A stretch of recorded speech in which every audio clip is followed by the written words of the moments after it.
Hi, welcome. Enjoy the content, subscribe, and turn on notifications. Bradley and Monica had been dragging a silent marriage.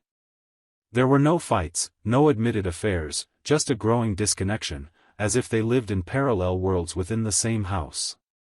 Annual trips were still an attempt to reconnect. Italy was next, a promise made at the end of the previous year. It was a plan awaited with anticipation. But, just days before departure, Bradley was called for an unexpected mission in Atlanta. The headquarters of Nextpack needed him to present a strategic project to a huge client in the food sector that was about to break their contract. It was a real promotion opportunity. He explained everything to Monica, hoping for support, maybe a suggestion to reschedule. But she didn't offer any of that. Monica listened in silence, crossed her arms, and simply replied, "Then go." "I'm going too. Everything is already booked." She said this without looking up. Bradley stood there, staring at the face of the woman he'd shared his life with for over 10 years, trying to understand if there was still anything left there. She left the room and went back to her phone, as if that conversation had ended even before it began. And maybe it really had.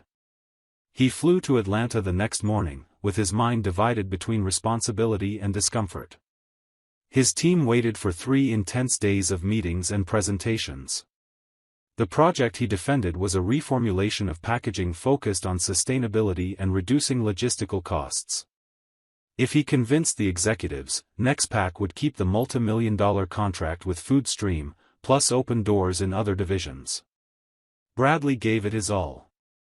Slept little, reviewed the data, anticipated questions, led with confidence. By the end of the second day, the director of Foodstream shook his hand and said, "That's it. We're keeping the partnership." That was a relief. He should have been happy. But when he returned to the hotel room, he sat on the edge of the bed and stared at his reflection in the mirror. The feeling of victory was cloudy. Something was missing to share it with. It was that same night that the photo arrived. A friend from the city, who was also traveling in Europe, sent it via cell phone. Monica sitting in an outdoor restaurant in Rome, drinking wine, laughing with a man with a short beard, wearing a social shirt. Eric. The same teacher from the school where she worked. The same one Bradley had caught having dubious conversations months earlier. She swore it was just friendship, that he was exaggerating. But that image left no room for doubt. The two were there, so comfortable, so close, that only someone wanting to be deceived would think it was innocent. Bradley looked at the screen for minutes. The noise of the air conditioner in the hotel was the only thing filling the room.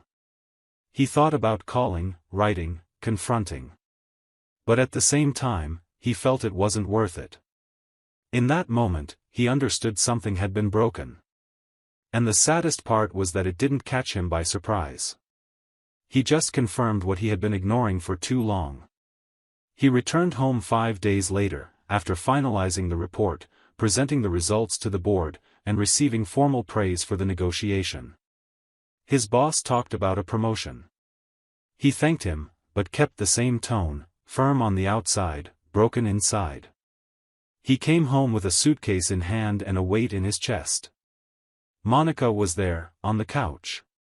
Her hair was tied back, her laptop on her lap, as if nothing had happened. She looked at him, smiled with her lips, and said only, "Hi, how was it there?" Bradley answered with a simple, "Good." No mention of the client, the achievement, the effort he put in. No questions about how Atlanta was. She didn't seem curious. Not guilty either. Just indifferent. She said the trip was great, that Rome was wonderful, that she needed it. She didn't mention Eric. Not even try to hide the coldness with which she described those days away. Bradley watched her while she spoke. Her voice seemed automatic. Like someone recounting something experienced with another person, but trying to pretend it was alone. He waited a bit. Thought if she would say anything else. But nothing came. She went back to her laptop. And in that gesture, so simple, Bradley understood that the end had already happened, and she hadn't noticed. What remained was the formality of two strangers sharing the same roof out of inertia. He went upstairs, took a shower, looked at his face in the mirror, and decided he would never again put his peace second for someone who didn't even show interest in his achievements. The betrayal wasn't just in the photo. It was in the absence of questions, in the lack of empathy, in the way she pretended everything was fine. The biggest pain wasn't the dinner in Rome. It was returning home with an exhausted soul and realizing that, for her, it didn't matter if he had come back or stayed there. When he came out of the bathroom, Bradley looked at his reflection for a few seconds and decided that silence couldn't continue. He walked down with firm steps and found Monica sitting on the couch, with her laptop on her lap. She looked at him quickly, then returned her eyes to the screen, as if nothing was off. "Why was Eric with you in Italy?" He blurted out, without beating around the bush. She froze. Her hands became motionless over the keyboard. "What do you mean?" "Tried to gain time." "You know exactly." "Why was he there? Why did you spend days with him and not tell me? Was that why you preferred to go alone? Was everything already arranged?" She took a deep breath and closed the laptop carefully, as if that act would protect her from the truth about to come out. "I met him by chance. I didn't even know he was going to Italy," she replied with a trembling voice. Bradley took a step forward, his eyes fixed on hers. "By chance? You work together, talk all day, and you want to make me believe that by chance he showed up in Rome on the same days, on the same route? Cut it out." Monica stayed silent for a moment. Then ran her hand across her face, frustrated. "You are overreacting. You are being dramatic. That's why I didn't tell you. I knew you would react like this, get jealous, draw conclusions. I saw a photo, Monica. The two of you laughing, as if it were a second honeymoon. That's not jealousy, that's observation. And you didn't even have the decency to warn me." She looked away. A knot started forming in her throat. "You already know what happened here, right?" he asked, his voice lower but firm. "What?" she whispered. "Only you don't realize your marriage is over," he replied, directly, tired. Monica put her hands on her face. She cried. But it wasn't a cry of surprise. It was from someone who finally saw the consequence knocking at the door. "It's not like that, Bradley. I didn't want to go alone. I swear. When you said you wouldn't go anymore because of work, I felt abandoned. And then Eric heard the conversation at work. Said that if I wanted, he could accompany me. I accepted. I was going alone. But it happened." Bradley closed his eyes for a moment. All that was worse than he had imagined. It wasn't chance. It was choice. Filling in. Cowardice. Without saying anything more, he turned around, went upstairs to the room, opened the suitcase that hadn't even been unpacked yet, and took some clothes. Crossed the hallway and entered the guest room. Closed the door. He wanted distance. Needed to sleep, not to rest, but to wake up in a new chapter. Inside him, there were no more doubts. Only confirmation that the end had begun much before that trip. And that night, sleeping in another room in his own house, he decided that from now on, nothing would be the same. Bradley woke up before the alarm. His body tired, but his mind determined. Dressed in the first clothes he saw and left quietly. Took the car and drove to a nearby cafe near the company. Ordered a strong coffee and a simple bread, the kind he rarely ate, and sat there looking at his phone for a few minutes. Took a deep breath, opened the Contacts app and searched for the number a colleague had recommended months ago, during a random conversation about divorces. It rang twice and was picked up. Spoke firmly. Explained the situation, told the main points. Without victimizing himself, but making it clear that there was nothing left to save. Said he wanted to file for divorce as soon as possible. The lawyer asked for some documents and agreed to prepare everything. After hanging up, he felt a strange mix of relief and ending. It was like signing the closure of a long phase of life, with everything it brought, joys, frustrations, and now, this weight of forced detachment. He went back home late afternoon. Monica was in the kitchen, stirring something on the stove. He entered straight and said without beating around the bush. "I called a lawyer this morning. He will prepare the divorce papers." She turned with a surprised face, still holding the spoon in her hand. "What do you mean? You already spoke with a lawyer?" "I did," he replied dryly. "And I want this to end quickly." She walked toward him, her voice choked. "Bradley, please, this is an exaggeration. We're hurt, confused, but we don't need to do it this way. Give me a chance to fix things." He crossed his arms, looked directly at her and said without changing his tone. "I won't waste another cent on your behalf. That's why I'll stay here until the divorce is done. If you want to stay, stay. If you want to leave, go. If you want to run after Eric, go ahead. Your life isn't my concern anymore." Monica started crying. Tried to get closer, but he moved away. "It doesn't help anymore. You made your choices, now accept the consequences." The following weeks were mechanical. Two strangers inside the same house.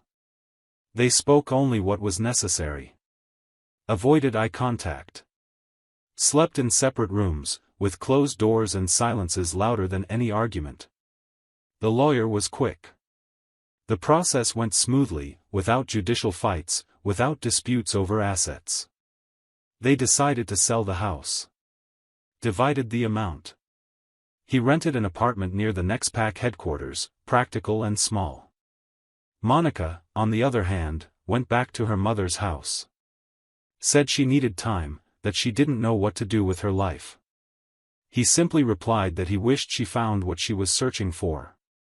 In the same week he signed the divorce papers, Bradley received a call from the board. The manager position in the Munich branch was open. They trusted him, wanted him there. He answered in less than an hour. Accepted, sold the car, cancelled the lease of the recently rented apartment, and packed his bags. This time, he left without looking back. Without promises, without farewells. For the first time in years, he felt he was heading towards himself. Munich welcomed him with strangeness. Everything was different. The language was tricky in the first attempts. The supermarkets, the habits, the faces, everything seemed foreign, including himself. In the first days, he dove into work. Avoided the emptiness by taking care of spreadsheets, meetings, and tasks that made him forget. At night, he walked the streets in silence, listening to his own thoughts. On one of these aimless walks, he stopped in front of a flower stand. An elderly man with white hair was organizing the vases with patience. Bradley bought a small bouquet for the apartment. The man thanked him and started a conversation. His name was Dieter. He was 72 years old. Widowed for 2 decades.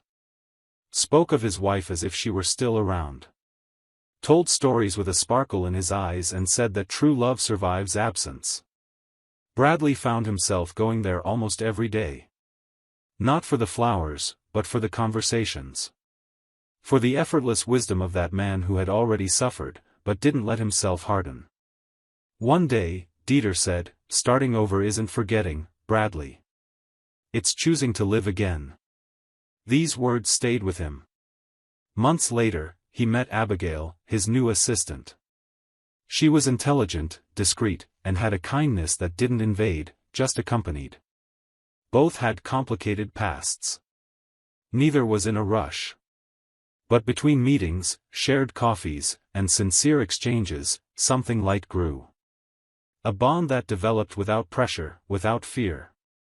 Together, they began to rebuild the idea of trust. Step by step. Without fantasies, without masks. Just two people willing to discover if it was still possible to love after so much loss. Over time, Bradley began to feel part of Munich. He already knew the routes, the best cafes, and some neighbors greeted him by name. The connection with Abigail grew naturally. Nothing was forced. They shared small routines, a trip to the market, a relaxed dinner, a sincere conversation after a difficult day. They didn't speak of the past with resentment, only with the maturity of those who understood that life is made of cycles. And both, through different paths, were ready to build something clean, light, and genuine. Abigail got pregnant 2 years later. The news came on a common Sunday, with a test bought by chance, just to check. She trembled while telling him. Bradley, in silence, held her hand and smiled. He felt he was where he should be. The arrival of the twins changed everything. The apartment was replaced by a house in the outskirts of the city, with a small garden and colorful rooms. He reduced his workload to accompany the first months of his daughters. He began to admire the delicacy of Abigail as a mother, her patience during the nights, her attention to details. On weekends, he still visited Dieter. Brought the girls with him, and the old man smiled with his eyes always when he saw them. He said life was generous to those who didn't harden. And seeing Bradley there, with a family, after so much pain, was proof that love begins again when you stop looking for the old and embrace the new with open arms. 9 years had passed since the end. And life was already different. Nexpac, now under his leadership, decided to open the new global headquarters in Chicago. The proposal came as a direct invitation from the presidency. Bradley, now a director, would have total freedom to build the team and design the new strategic branch of the company. He and Abigail talked calmly. The girls were 6 years old. They discussed schools, adaptation, distance from the routine built. But at the end of the conversation, Abigail said, "If it's important to you, we'll do it." That was all he needed to hear. They returned to the United States in early spring. Bradley stepped onto American soil with a different posture. He wasn't the hurt man who had left the country years before. He was someone rebuilt, with scars healed, but still visible enough to remember where he came from. Chicago was busy, noisy, full of opportunities. He jumped into the new headquarters project with enthusiasm. Built the team carefully, relearned the American rhythm, reunited with old colleagues. Some were surprised by his presence. Others looked at him with admiration. Bradley had become a reference. One evening, after leaving the office, he decided to take a walk around the old neighborhood where he used to live with Monica. The area was different, but some details remained. The newspaper kiosk, the corner park, the Avenue Café. He passed in front of the old house. It was for sale. He stood there for a few seconds, observing. No feelings of pain. Just a distant memory, like an old photo kept in a drawer that's rarely opened. He felt proud of having had the courage to leave. Of not having persisted where there was no reciprocity. The following weekend, he took Abigail and the girls to see the new home. They walked along the lake, played in the park, had dinner in a small cozy restaurant. The girls laughed loudly. Abigail looked at him with a quiet affection, full of mutual gratitude. That night, while putting them to sleep, one of the girls asked, "Daddy, are you happy?" He smiled and answered firmly, "Yes. More than I ever imagined I would be." One day, while feeding the girls in the kitchen, he received a notification on his phone. It was an email from Monica. Simple. No drama. Said she was okay, that she followed his journey from afar and that, despite everything, she wished him well. Told him she had divorced Eric. Said she had mistaken need for love and spent a lot of time trying to forgive herself. She didn't ask to come back. Just thanked him for moving on. Bradley read everything in silence. Didn't reply. Not out of anger, but because there was nothing more to say. That belonged to another time. Life had taken turns. From the end of a marriage suffocated by silence, he built an entire family, full of truth. And learned that rebirth only blooms when you stop waiting for excuses and start offering yourself peace. Thank you for watching the video. If you enjoyed it, don't forget to subscribe to the channel and turn on notifications so you won't miss any updates. See you next time.